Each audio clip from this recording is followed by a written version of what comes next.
Welcome to Dr. B.R. Ambedkar Open University. Good afternoon, one and all. Myself, Dr. Anitha, Faculty, Department of Zoology, Dr. B.R. Ambedkar Open University, delighted to be a moderator for today's teleconference on protozoan diseases. This particular teleconference actually has been allotted for the BSc students. It is as well important for even for the PG students. Now, to discuss about this particular topic, we have with us two resource persons. One is Dr. Meenakshi, who is an assistant professor from Department of Zoology, Nizam College, Osmania University. Madam has about 20 years of more than 20 years of teaching experience, and also she has published so many papers in research journals. And another resource person is Dr. G. Sridhar. He is also a faculty from Department of Zoology, Nizam College, Osmania University. Now, this particular topic, that is today's topic on protozoan diseases, is very interesting and highly informative. Now, as we all know, the protozoa are minute structures and they are the first organisms to have occurred on earth. Now, these protozoa actually cause a number of dreadful diseases like malaria, leishmaniasis, amoebiasis, giardiasis, and so many other dreadful diseases affecting millions of people worldwide. So, to know about this particular disease, to know about this parasitic infection, especially the protozoan infections, it is very essential not only to overcome these diseases, but also to have awareness as well as to improve the public health. Now, these diseases, so many variety of diseases are there, and these diseases actually pose a threat. So, it is highly essential. Now, since we have these two resource persons, our resource persons will deal in detail about these diseases. Now, over to Meenakshi madam. Now, before going to Meenakshi madam, I would just like to tell that this program actually is for 1 hour, and dear students, if you have any queries, now you can dial to this particular number, that is 040-236-80456. Once again I repeat, 040-236-80456, and this will be available only at the end of the session. Now, I would like to once again welcome Meenakshi madam as well as Sridhar sir to discuss about this particular topic and also to tell about this particular topics. Now, first I would like to tell Meenakshi madam. Now, Meenakshi madam, will you just introduce about the various protozoan diseases and also throw a light on the parasitism? Okay. Thank you, Dr. Anitha, for inviting me for this program. As we all know, that protozoans, they are the first single-celled organism. Though they are single cell, but still they are a whole animal in itself. They contain all the organelles what a particular individual should have, and those organelles will function all the functions of an individual higher vertebrate, like respiration, digestion, excretion, stimulation, circulation. All these are being carried out by a single cell. So, they are very fascinating animals. They have a well defined nucleus. The nucleus may be one, or they can be two, or they can be multinucleated animals. Externally, these protozoans are covered with a plasma membrane, and they have the locomotory organs. They are motile. So, some of them are sessile, but majorly they have a locomotion. They move from one place to another place in the means of gliding or sliding or by means of flagellar movement. So, locomotory organs plays an important role in their classification also. Now, the locomotory organs are flagella, they have the lobopodia, that is just blunt extension of the body, and cilia. Based on these three locomotory organs, they have been classified into different classes. One is the rhizopoda, that is lobosa, in which we have entamoeba and our normal amoeba. Now, coming to the ciliates, we have paramecium, that one beautiful example of the ciliates which we have already studied in our intermediate. Now, coming to the third one, that is the flagellates, we have studied about euglena. Apart from euglena, there are a variety of other flagellates present in that phylum, in that particular class. Coming to the last one, that is the sporozoa, this is exclusively parasitic. No doubt all the other classes also have free living organisms along with the parasitic organism. What are those parasitic organisms, which we will be throwing light on it. When we talk about these sporozoans, malaria, we might have already heard about it, which sir will be discussing about what malarial parasite is. Now let us see, when the organisms are free, how can they become a parasite? Paranna Jivulu, what we say it in Telugu, how they are going to become a parasite. Parasite is that particular organism which enter into a body of some other individual and stay there and derive its nutrition. So initially it started with a symbiotic relationship. They gel together, they move together, and they have a common association, and slowly the symbiosis has entered into a parasitism. The free living organisms, by chance, by virtue of some incidents, they might have entered into the food, and through the food it has been ingested by the organism. Once they entered into the organism, they have seen that they got a very good habitat and they started settling there because they were getting the ready-made nutrition. So they started adapting to that particular environment, and based on that approach, they slowly turned into a parasitic organism. And this, during the parasitic nature evolution, we have seen that the symbiotic relationship what they had, it has turned into parasite. What does it mean? It started taking its nutrition, it started surviving in the body of the animal, and then slowly it started destroying the animal. Once it started destroying the animal, it has become a complete parasite, because in parasitism we know that there will be only one side relationship, that one host will be having a disease condition or affected, and the parasite will be living. Not only that, during that, how it was able to do it, the co-evolution has occurred during the evolutionary tree, from the single cell organism to multicellular organism. During the evolutionary pattern, we have seen that the parasite which was there, it evolved along with the animal source, and during this evolution they have lost their alimentary canal, they have lost their other organelles which are responsible, like respiration was becoming anaerobic, the lack of mitochondria become very less. The major organelles that were developed was the endoplasmic reticulum and the Golgi apparatus, where it has to take the food, package the food, and then use the food for their survival. And most important aspect of that, it is that they had a multiplicative cycle. The reproduction has increased, so they have developed the multiplicative cycle in such a way to perpetuate their life, because once they entered into an human being or a particular animal or into a host, they have to come out and then spread the disease, or they have to get a new host, because once a host dies, they also will die. So they had a very good life cycle, wherein they started producing large number of eggs, or they had the situation where they can have a cyst so that they can live in the environment. So that is how they has developed the process of parasitism.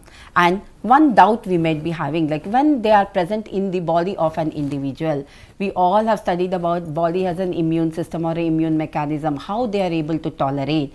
This parasite is very, very intelligent. As soon as it enters into the body of a particular host, it will localize in one particular cell, that is intracellular mobility will be there. So our body's immune system will not be able to recognize them. Secondly, the antigenic variants, every time they come into the body, they have a different variants of the antigen. They show their different expression. Therefore, the body will not be able to accept it. And they have a molecular mimicry. That means the molecules that are present in our body or in the host body will be mimicked by them, so that our immune system will not be able to recognize it properly. And that is how it is able to manage the escape mechanisms, and they overcome all this. And slowly, as they were taken by the ingestion, they are locally placed initially in the alimentary canal, but from there it was only the fecal matter through which it entered into the environment. So therefore, they slowly started migrating, they started destructing the tissues,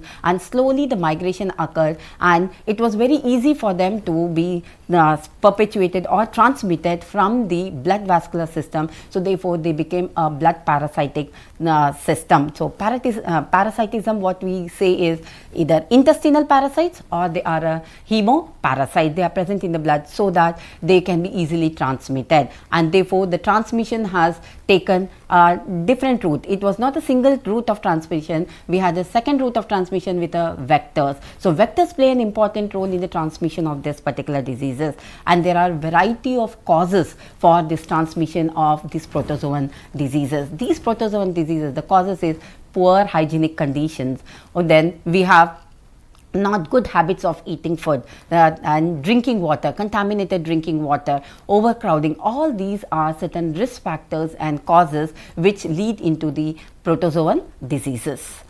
Okay. Thank you, ma'am. Now, Sridhar sir, will you discuss about the epidemiology and statistical data on these protozoan diseases? Thank you, ma'am, for introducing me and giving good opportunity to explain about the protozoan diseases, because especially we are living in a subtropical country, especially mainly according to the WHO, the epidemiology of this protozoan diseases.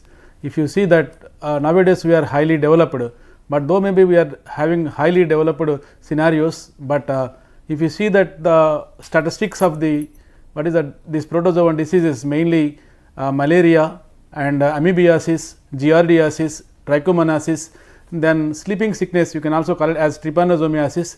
They are prevalently observing present day scenarios. For example, if you take the malaria, more or less according to the 2024 statistics, you can, if you see that 2.3 million people are suffering with this disease, mainly due to the different types of problems, mainly what is that drug resistance, poor hygienic conditions, and illiterate conditions leading to these problems. That is why discussion about the protozoan diseases for a degree level as well as postgraduate level, it is very important. If you see that amoebiasis, it looks like very simple disease, but more or less 2000 to 3000 individuals are getting fatal or getting mortality due to this only in India. That means out of the world population, amoebiasis more or less 30% of the individuals are dying in India. That is why, like dysentery, like amoebiasis, like that. That is why we can discuss very prominently about the protozoan diseases in the earlier stages of life science education. Okay, thank you, sir. Meenakshi madam, we have got so many protozoan diseases are there. So can you explain about the pathogenicity, its transmission, what are the symptoms as well as the preventive measures about amoebiasis, giardiasis as well as leishmaniasis? Okay, thank you, ma'am. Now, we all know that we have just studied about what parasitology is. Now, these parasites, they are causing lot of threat to the life, as sir has said. The epidemics, what we have seen, that they have been endemic to some of the regions and they were epidemic in some regions. Like for example, when we are talking about certain diseases like giardiasis, it is endemic to the areas of Africa, US, etc. So, based on the poor hygienic conditions. So, diseases are endemic or they can be epidemic. Now, classifying the organism based on the disease condition, their localizing habitat, we have intestinal parasites and parasites, as I have already told you. Intestinal, we have taken for our discussion as two examples. One is Entamoeba histolytica and Giardia. The blood parasites we have taken as the Leishmania, then Trypanosomia, malarial parasite, etc. and so on. So, now I will be focusing on Entamoeba histolytica because the major disease that we see is the amoebic dysentery. Wherever we go and have our food, immediately we complain about stomach discomfort, the distension or the bloating of the stomach. These are the situations of might be the viral infection, or it can be bacterial infection, or it can be a protozoan infection. Generally, protozoal infection will be feco-oral route only, that means from feces to oral route it will be passed on, as these organisms, they shed down their cysts into the fecal matter. When we talk about Entamoeba histolytica, it belongs to the class Lobosa, and Lambel and Losch in 1795 they have identified this particular disease, and later on they have given the complete structure and pathogenicity of this. When you talk about the structure of this, it is a blunt organism and it does not have a proper shape. We generally take it as a irregular shaped organism with one single protuberance, which is called as a lobopodia, one single lobopodia through which it will be moving around, and it is represented in two types, that is, one is in the trophozoite state and the second one is in the cyst state.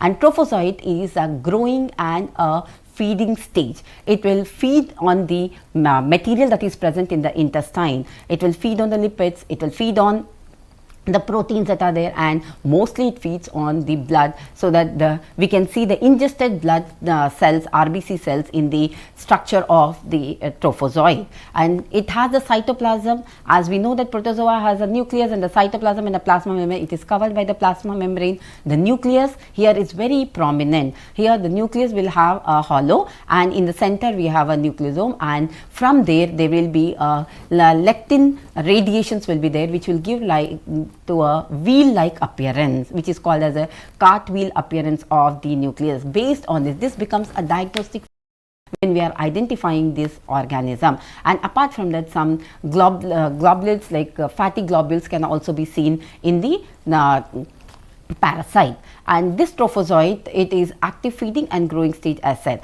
Once it enters into the body of the host, this parasite will be feeding and causing the destruction, and when it has to get out of the body, it will convert into a cyst form. When it is converting into a cyst form, the lobopodia is retracted and the size will be reduced. You can see chromatin bodies as well as the globules in the first stage, and slowly as it is becoming a complete cyst, enclosing with a cyst wall, there these chromatide bodies and the globules will be lost, and it becomes a tetranucleate cyst which will enter into the environment. Now coming to the life cycle as such, as I told you now, this cyst, they are coming out through the fecal matter from the infected person. No doubt mostly all of us may be the carriers of this without any symptoms, but only the symptoms can occur when the multiplication of this organism occurs in the intestine. So those person who is having the large number of these load of these protozoans will see the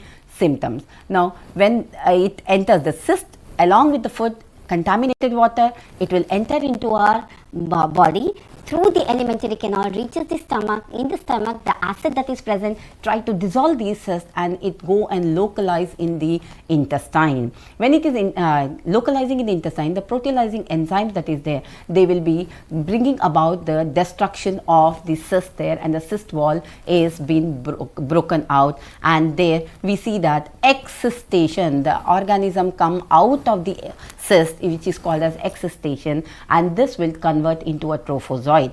Now when the trophozoite is there, this trophozoite will have two types of action. One is the non-invasive action, the other one is the invasive action. In the non-invasive action, what this trophozoite do is, it will just be present on the surface of the mucous membrane, which is present in the intestine, internal lining of the mucous membrane, and it will be taking the feeding from that mucous surface only, and slowly after a particular period of time it will convert into a cyst, and along with the other fecal matter, it will be just passed on into the feces. The cyst formation will take place and it will be passed on into the fecal matter. Other invasive is that it will not keep quite just attaching to the surface of that, but it start destroying the membrane of the intestine. It will start feeding on the cell, the columnar cells that are there, it will start feeding on it and leads into the death of that particular cell, and that death place will become a flask shaped funnel like structures, and those are called as ulcers. So flask shaped ulcers are being formed. When the ulcers are being formed, they become pleuritic. They are filled with yellowish brown color fluid into it, and because of the cell damage, it has the chance to damage the blood vessels also, and slowly it tries to escape from the blood vessel to various other organs.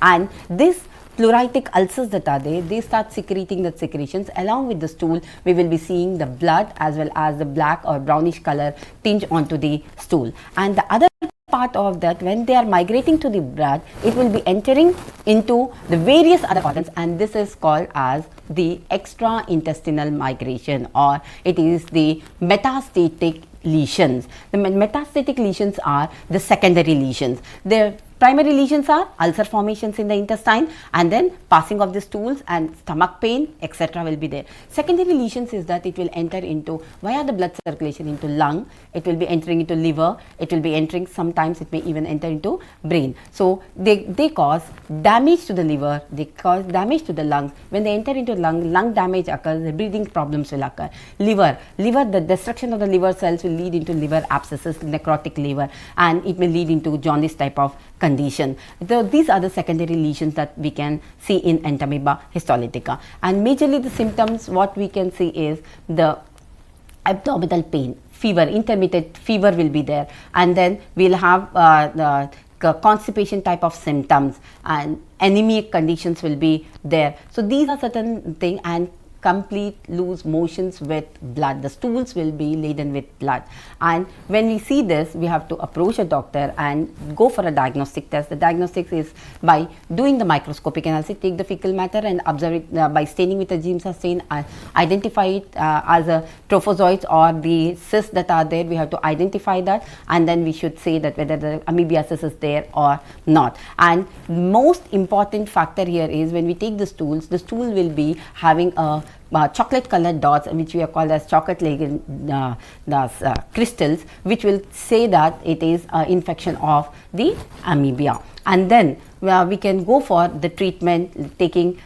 medicines or the drugs like metronidazole or tinidazole, etc. So these are the drugs which can take. And most important is we have to avoid, because this destruction what it is causing in the intestine leads to lactose intolerance. Therefore, milk products have to be completely banned, and then unsafe drinking water. We have to boil the water and drink, so that the contamination further can be reduced. This is about Entamoeba. Similar type of dysentery can be seen with Giardia. Giardia, it belongs to the flagellates, where the most important aspect of this is it is also an intestinal parasite, and it is caused by Giardiasis, is a disease which is caused by Giardia lamblia, and this is a racket shaped structure. It has 2 big nuclei and 8 flagella will be present, and there will be the rod-like structures which will be supporting this, and this organism will have a convex shape on one side and concave on the other side, so that when it enters into the body, it will go and stick to the wall of the intestine, and from there it starts feeding onto it. And these animal, again, when we say it is having only one host, and Entamoeba also has only one host, that is directly from the fecal, it will enter into the host and cause the disease. Similarly, Giardia also shows that it has only one host, where the infection will be causing to the host and then come out into the environment, and again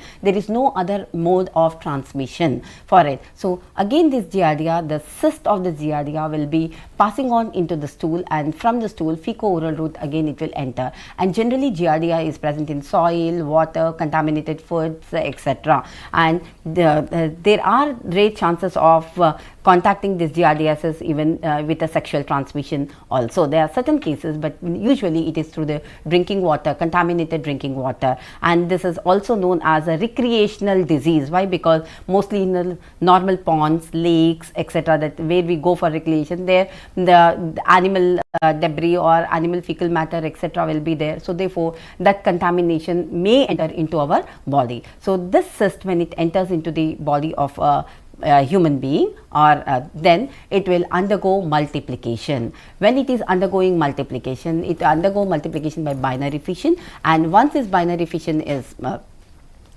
occurring, the multitude of these organisms, they will stick on to the walls of the intestine and start feeding on the intestine, leading into abdominal pain, fever, nausea, vomiting like conditions, etc. And the stools that have been passed here, unlike the stool of amoebiasis, you will see that they are filled up with large amount of mucus and oil, and we can see that the mucus will be, the fecus will be so light that it will have a flotation, or it can float on water also. So that is the indication that there is a disease caused by Giardia. And the treatment, again, how do you identify identify this Giardia? Again, you have to go through the microscopic analysis, and it is very rare that you have to see, we can be identifying the cyst of this. So, we have to go for antigenic tests like ELISA, etc. has to be done to identify these organisms, and then say that the suffering is with Giardia. And again, here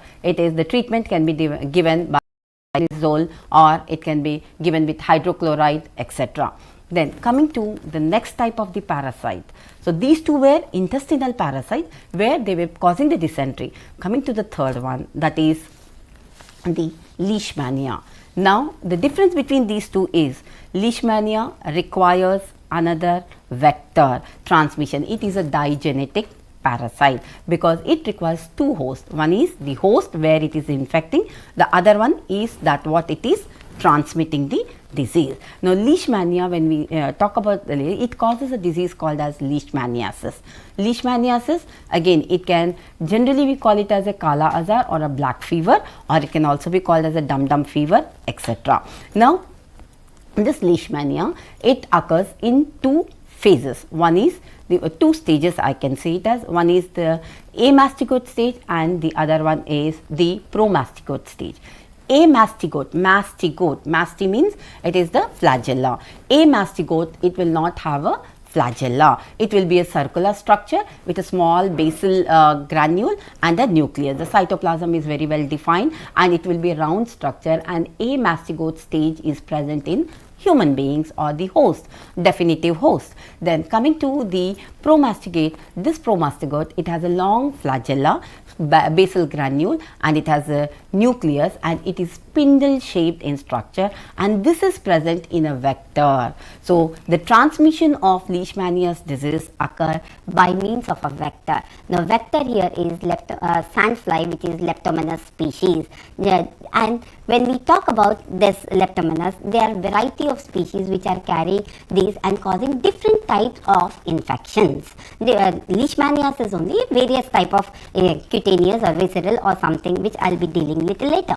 Now, coming to this parasite, when the cyst, that is the cyst that is there enters into the human being. It has been displayed on your screen. The amastigote form, it is oval shaped, and the promastigote form, it is having a big flagella, and that is present in the sandfly. This during the bite of the sandfly, that at that time the promastigote forms will be entering into the human body, and it will enter through via the oral route, and then it will enter into the neutrophil cells that are there, because first line of defense in our body is the neutrophils.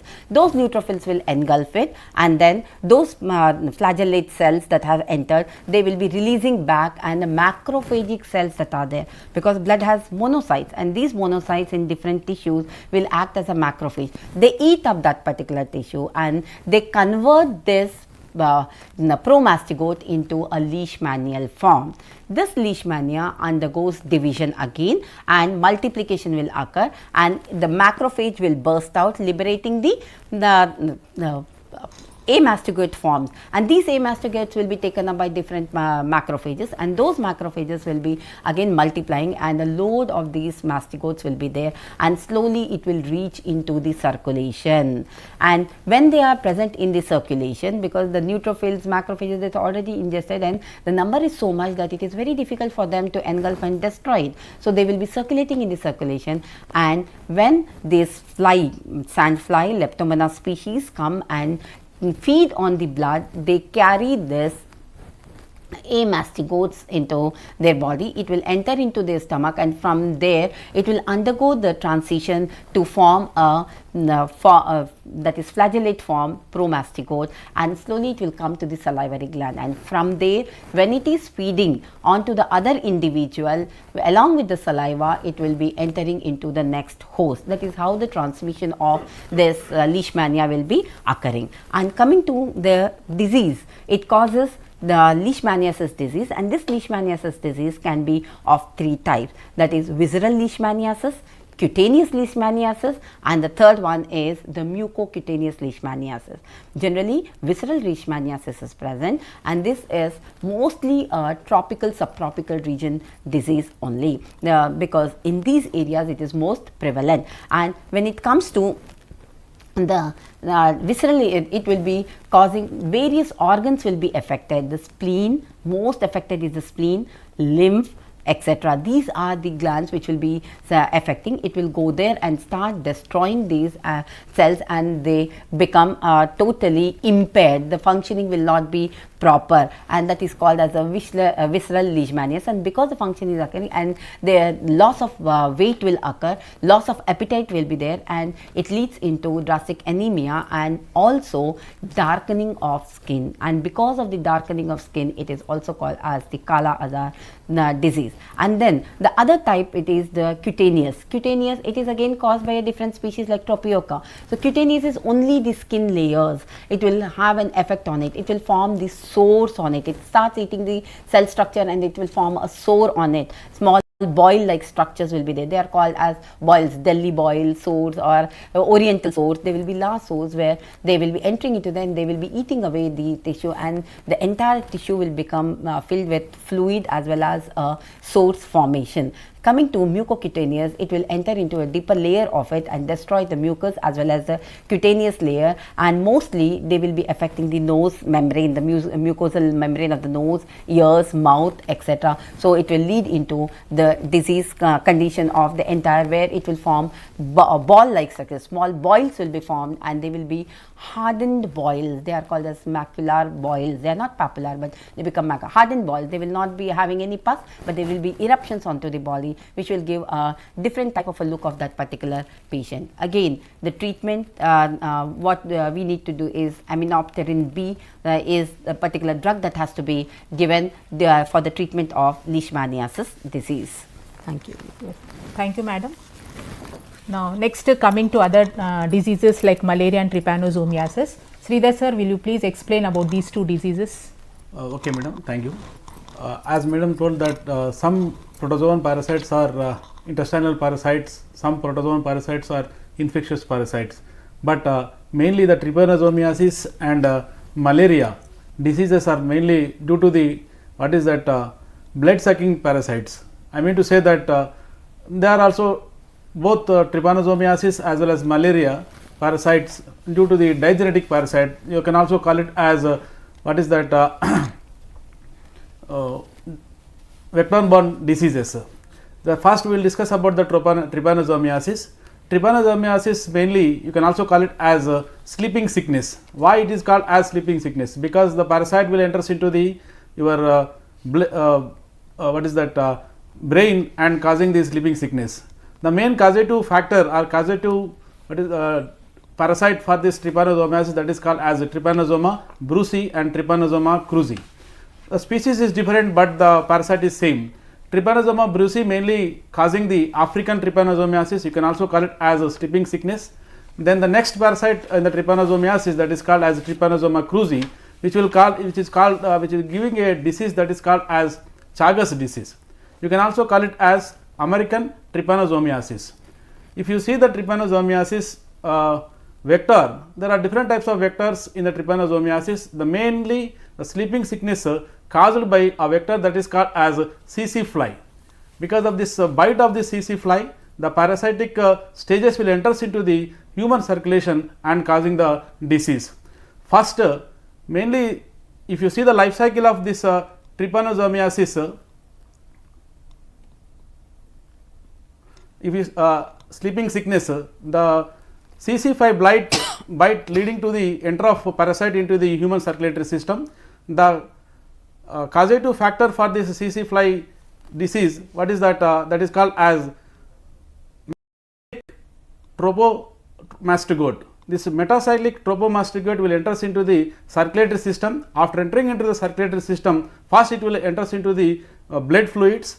Then after entering into the blood fluid, it will undergoes to the continuous binary fusion or asexual reproduction. This continuous binary fusion, it will go on increasing the number. This metacyclic tropomastigote this tropomastigate converted as a tropomastigate. This tropomastigate now will enters into the blood circulation to lymph fluid. This is a parallel circulatory system which we will find in our body. From lymph fluid to it will enters into the brain, but while you are entering into the brain, you need to cross the blood brain barrier. The only one protozoan parasite which can cross the blood brain barrier, that is trypanosoma. After crossing the blood brain barrier, it will enters into the brain, not only into the brain, through the brain it will enters into the spinal fluid. After entering into the spinal fluid, which will cause the sleeping sickness, there also it will undergoes to the continuous binary fusion and form a stumped structure. Stumped structure means it will be very big and small. It looks like a stump. Then this stumped structure you will find in the what is that body fluid like blood, lymph as well as spinal fluid. Then after entering into the spinal fluid, then it will enters into the next life cycle, that is in the CC fly. If there is a bite with the CC fly, this stumped what is the tropomastigate will enters into the CC fly. After entering into the CC fly, once again in the gut of the CC fly, it will continue its life cycle. This tropomastigate after entering into the CC fly, it will converts as epimastigate. This epimastigate once again it will goes to the longitudinal binary fusion, then increase the number.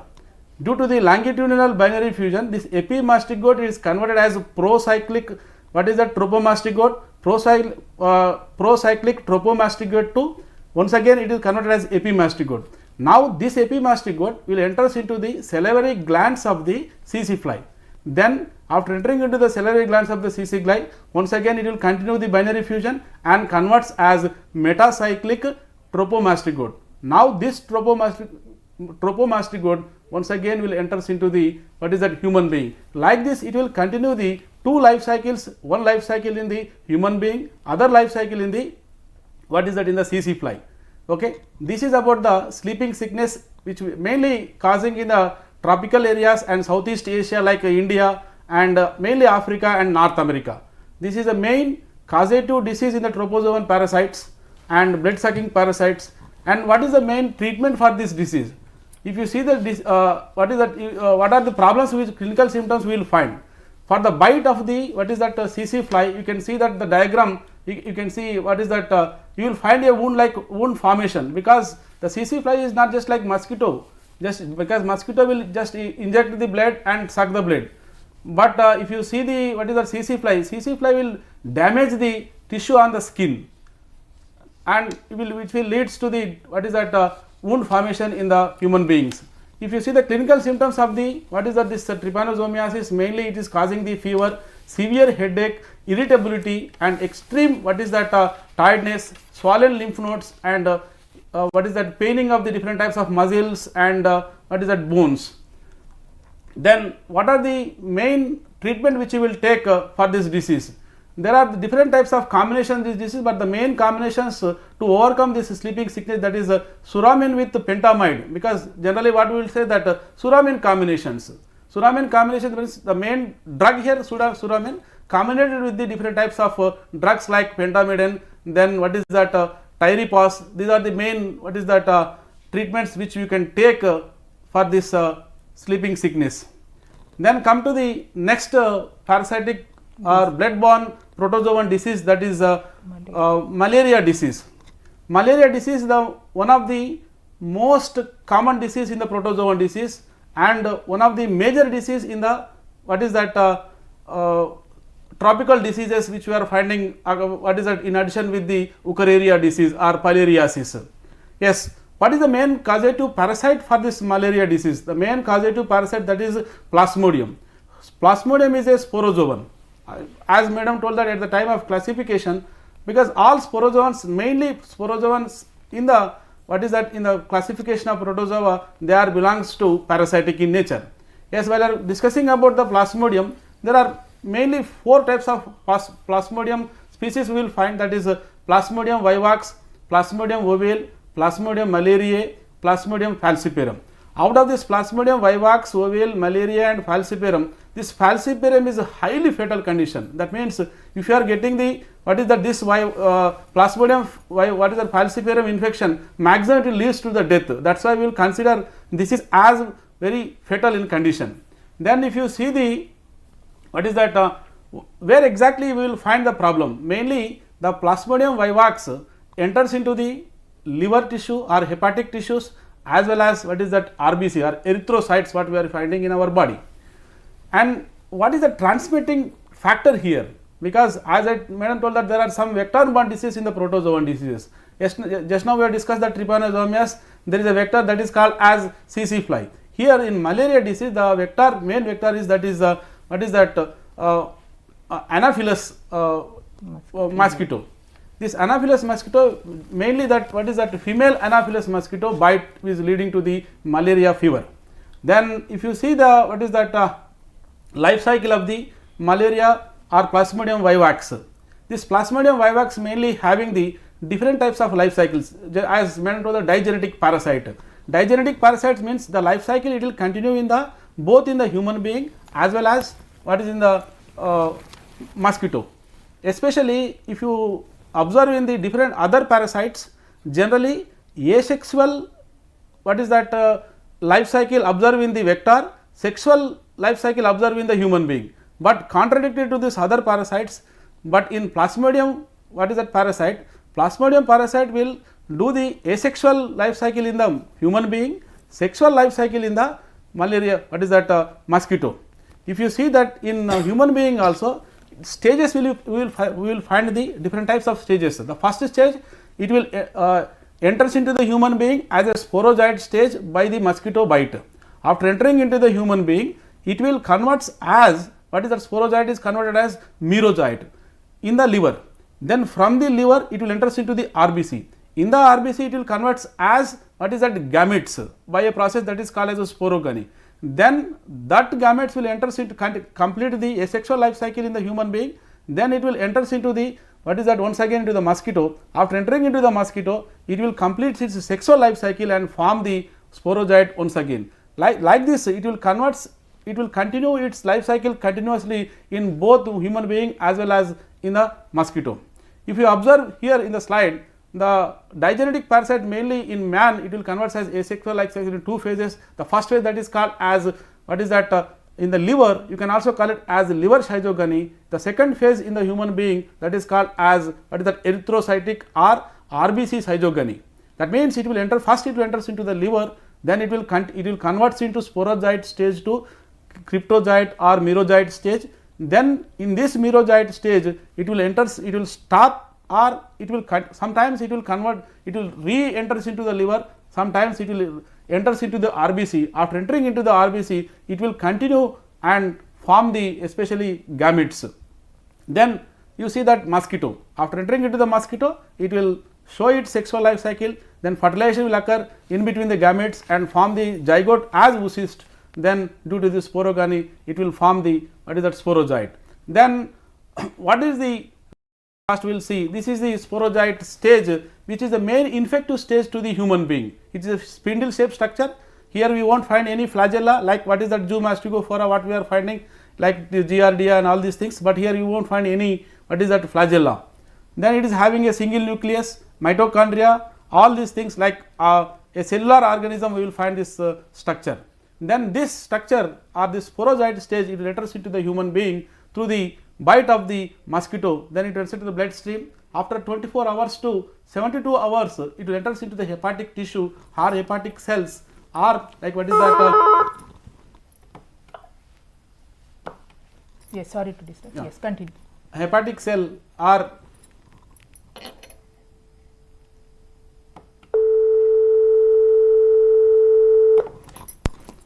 hepatic cell. After entering into the hepatic cell it will take that this hepatic tissue and eat the hepatic tissue and going to the what is that binary fusion that is that form called as a joint.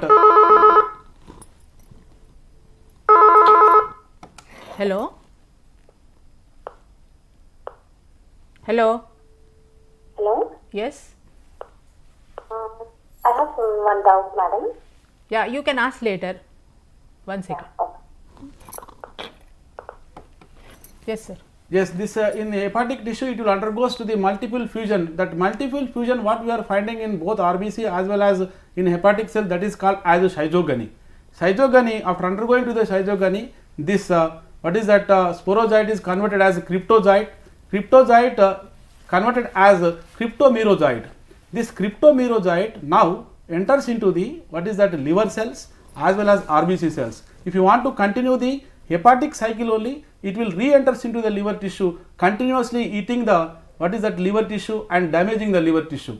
Then after that, the stage that is called as pre-erythrocytic phase, it will enters into the exoerythrocytic phase. After entering into the exoerythrocytic phase or continuous liver stage, we can call it as it will form the cryptomerozoite to metacryptomerozoite, and what is that this metacryptomerozoites also once again two types. What is that micro metacryptomerozoites and mega metacryptomerozoites. Now the important concept here, generally mega, that means large merozoites will re-enters into the liver cycle, then small merozoites will enters into the erythrocytic cycle. Erythrocytic cycle means, that means RBC cycle. That means once these merozoites are micro metacryptomerozoites entering into the RBC, you can see here invading the RBC, that means it will leach the RBC plasma membrane and entering into the RBC. After entering into the RBC, this merozoite is converted as tropozoite. That means you see sporozoite in the liver cell is converted as merozoite. Merozoite after entering into the RBC, it is converted as tropozoite. Now the tropozoite having the different types of stages in the RBC. Sir, will you conclude? Okay. Tropozoite is converted by eating the what is that RBC. The tropozoite stage is converted as a singlet ring stage. In the tropozoite stage, it will form a vacuole-like structure. Slowly, when time is going on, the vacuoles, what is that space will increase. The what is that? It looks like a ring. What we are finding, what we are wear to the what is that finger. Then it will convert as amoeboid stage. In the amoeboid stage, we will find the small granule-like structure due to the continuous invasion of the RBC. These granules we can call it as Schaffner's granule. Then last stage we can find that Schizont stage. In this Schizont stage, the number of the tropozoites will increase in the RBC. Then the RBC will be burst. When RBC is increasing, bursting, when it is growing in the RBC, it will eat the hemoglobin and cleave the hemoglobin and form the hemojoin-like structure. This hemojoin is the main factor which will increase the body temperature, That is called as, what is, you can say that what is that, erythrocytic schizogony. Now in the Schizont, after Schizont stage, it will convert, it will form the gametes. These gametes will re-enters into the what is that into mosquito, what is that, female mosquito. Then into the female mosquito, after entering into the female mosquito, fertilization will occur. This fertilization leads to the formation of what is that, oocyst. This oocyst from the gut of what is that mosquito re-enters into the salivary glands of the what is that mosquito. After entering into the salivary glands of the mosquito, this oocyst is converted as ookinete. This ookinete is generally, oocyst is not non-motile. Ookinete is a motile form.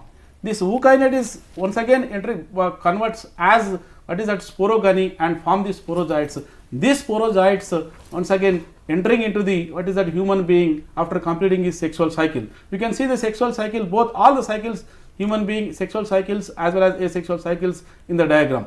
Then what is the main treatment for this disease? The main treatment, you can say that mainly quinone based structure. Mainly quinone based structures, and you can say that to decrease the body temperature, because sometimes we will go to the 106 Fahrenheit degree centigrade, you can say we can take that paracetamol. These are the drugs which we can take and overcome the problems due to the cause of malaria fever. Then what is the pathogenesis of this malaria? The fever also in different stages. You will find the cold stage, hot stage and sweating stage. In cold stage you will find the shivering at the time of hemojoin releasing. In a hot stage it will increase the, due to the what is that, hemojoin, it will increase the body temperature up to 106 Fahrenheit. Then sweating stage, after 1 to 4 hours of the sweat, you will find what is that, hot stage, you will find the sweat, total body is sweat and it will be cooled. This is about the main disease about the malaria. Thank you, madam. Thank you, sir. Question.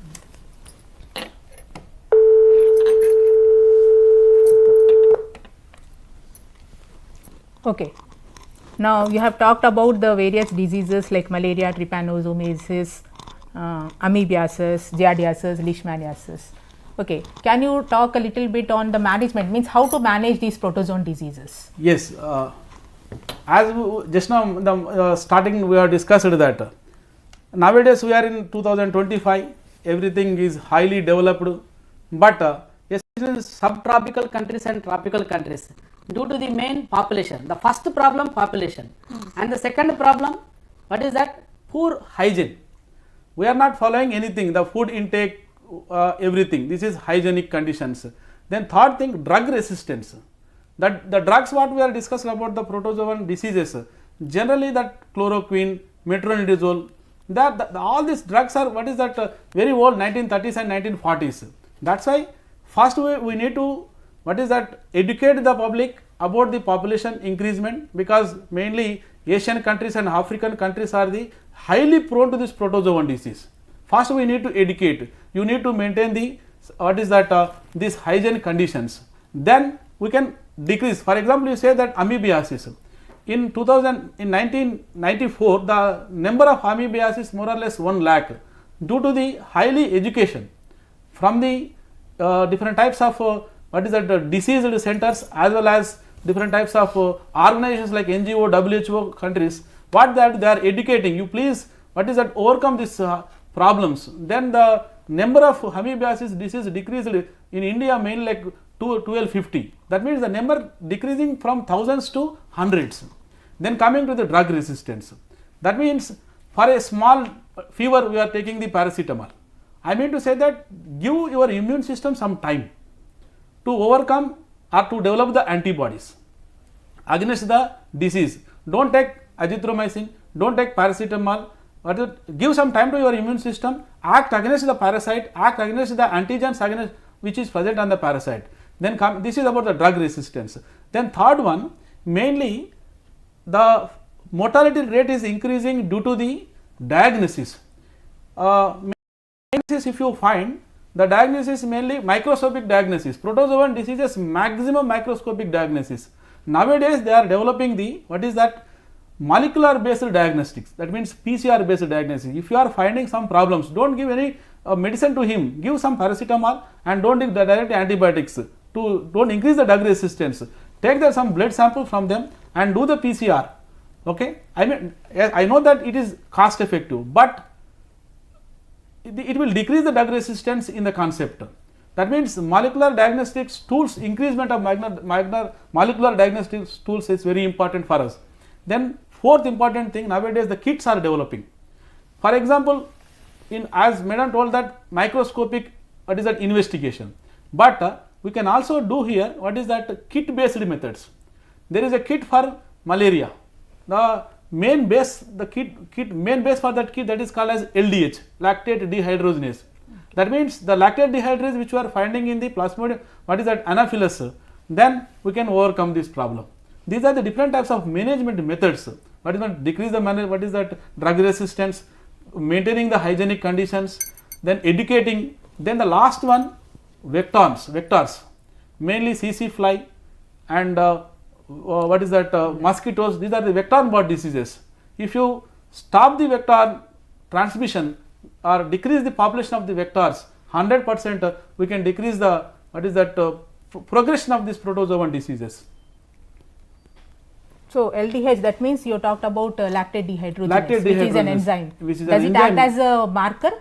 Yes, it is an active marker. What they will do, they will purify that protein and they will keep that in that kit and western. That is a just basic western blot paper. They will keep that protein in the western blot. Then you take your blood sample and separate the serum. It is very easy to separate the serum. Then take some serum sample and add the serum sample by adding some buffer. Then you can detect as COVID kit. As COVID kit. As so COVID increase kit. Or decrease based on that you will infer the result. At least we will find that antigen is there or not. Okay. Okay. So this is the the latest technology that has been developed for in the malaria. That we can do it in our labs? Yes, you can do, because take that kit, because the kit cost is more or less what is that 100 to what is 50 to 100. Okay. Then you can buy, take some serum sample and add the serum sample.